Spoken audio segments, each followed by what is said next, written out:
I'm so proud of men and women that stands on their truth, regardless to what anybody feel about it. And it doesn't matter if nobody on the planet believe your truth, but blessed is the man and the woman that stands up for their truth,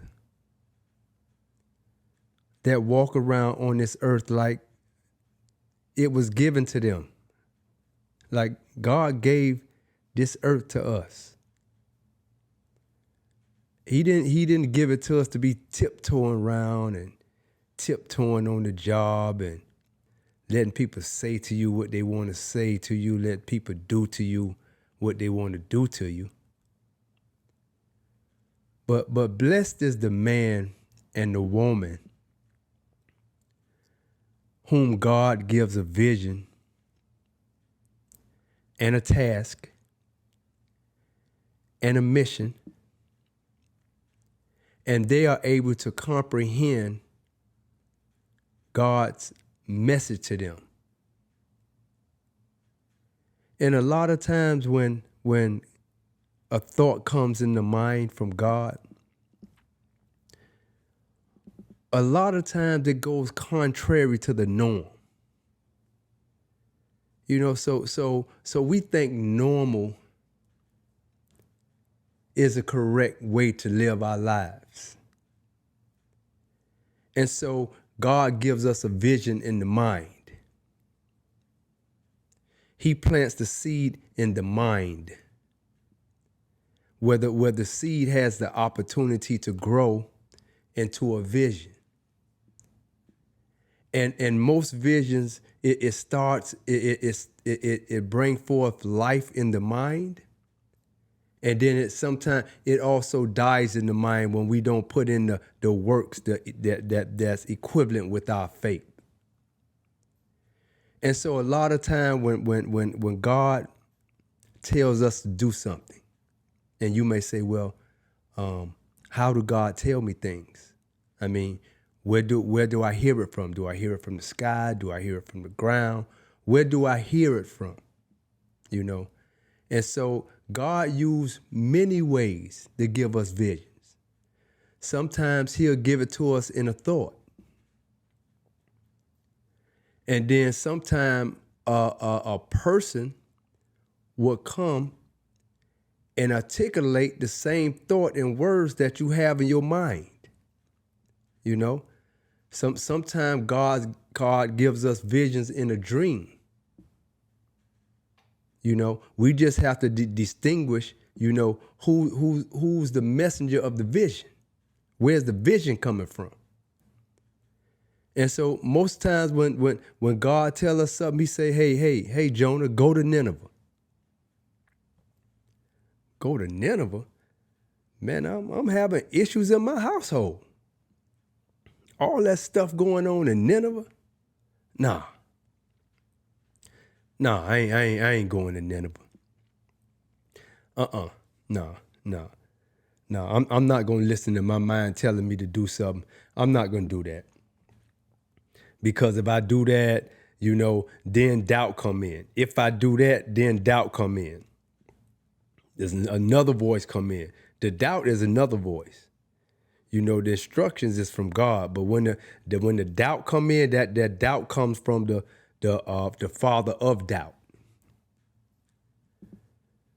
So God tells us something in the mind, do this. And then sometimes we think we don't hear it clearly, then we'll get what we call confirmation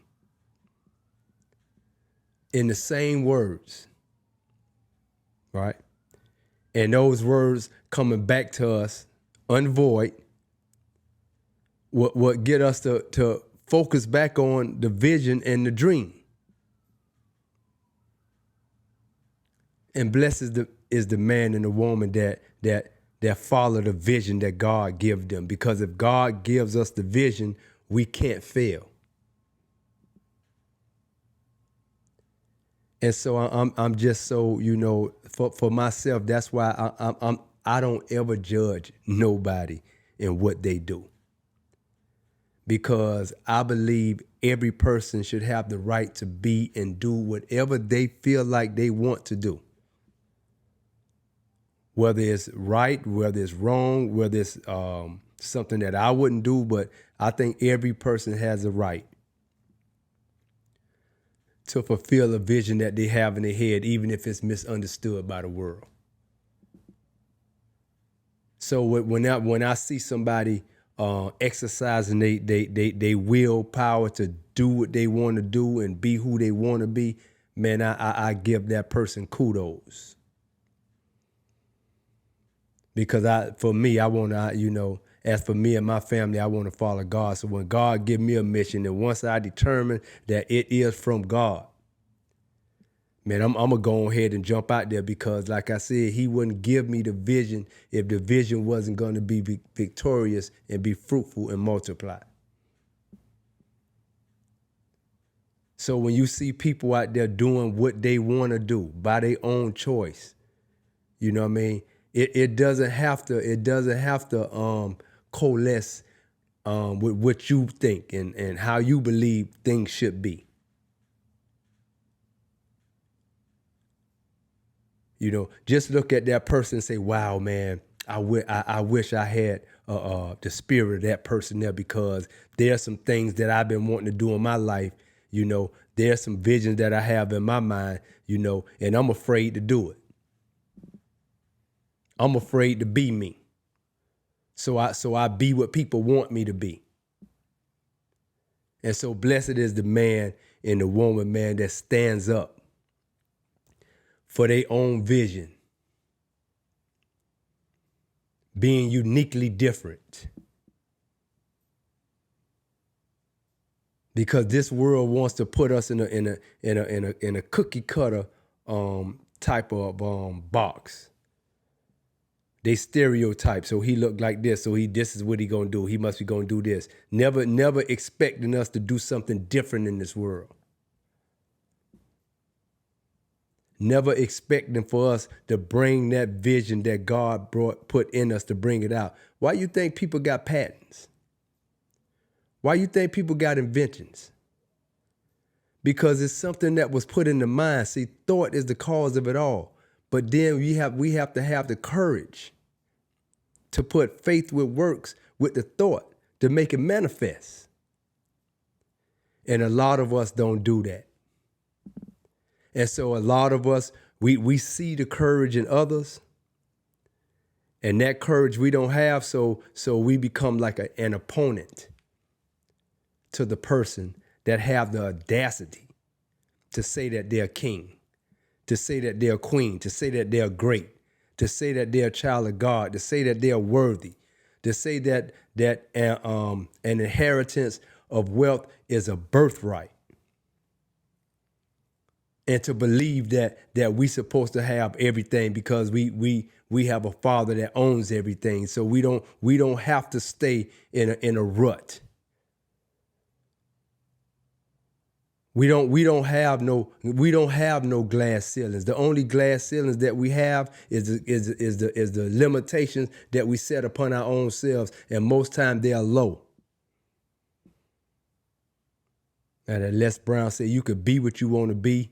You could do what you want to do, and you could have what you want to have. And that's true, provided that we put forth the faith and the work and the effort and that in which we desire.